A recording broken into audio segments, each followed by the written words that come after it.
I have, of course, our guest, Sumit Peer, political commentator. We also have Joyita Basu, editor of the Sunday Guardian, Major Mohammed Ali Shah, he's a defense expert. All of them are live with us.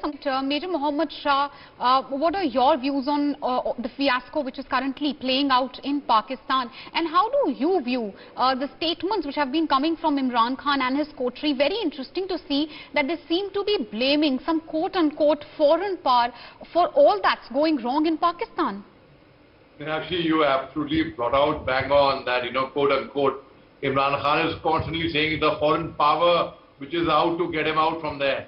And he's constantly trying to quote a letter.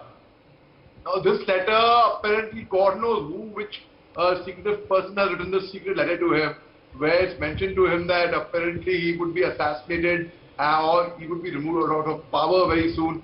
So he's trying to play a game where he feels 1% chance, which will not happen, which he would not survive that seat, for sure.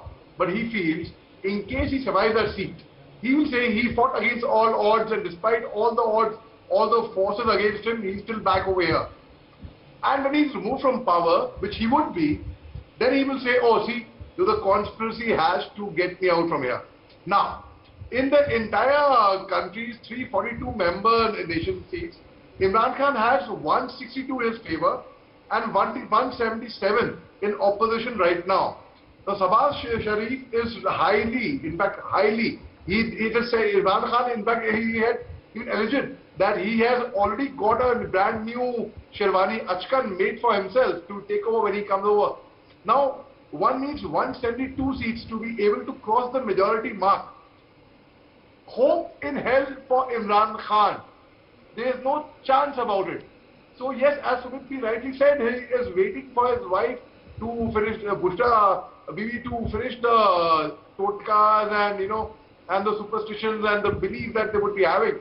But my friends tell me, Rakshi, that my friends tell me this is the circus inside Pakistan right now is much more interesting than any web series.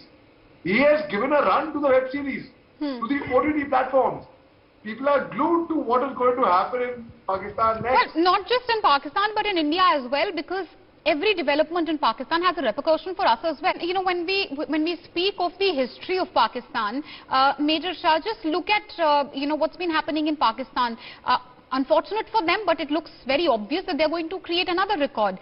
A record which Pakistan should be ashamed of. The fact that they've not been able to complete, no Prime Minister, no democratically elected government has been able to complete a full term there. I even wonder who wants to be the next Prime Minister of a country like Pakistan. Exactly, Meenakshi. You take from 1947, you take Liaquat Ali Khan. He could not complete his term, 4 years plus only. You see 22 Prime Ministers Pakistan has seen today. Okay, let me tell you about Zulfikar Ali Bhutto, who was one of the most popular and a very powerful Prime Minister of Pakistan. Who, incidentally, he was so powerful that the entire Pakistan would refer to him as Daddy. The military had got him, General Ayub Khan had got him. So, and after a while, he started believing that he is truly the daddy of Pakistan. Then the military taught him a lesson. They got him executed. They didn't assassinate him. They got him executed through an High Court order to make it very, very legal. Nawaz Sharif, who was also the finance minister of the Punjab province of Pakistan in the year 1983, he came as a prime minister a couple of times on different terms. The military had got him. General Zia-ul Haq had got him actually. That's a different thing. General Zia-ul Haq passed away with the American ambassador in the air crash, with the case of the exploding mangoes. But then Nawaz Sharif today, he cannot come back to his own hometown, even on everything else.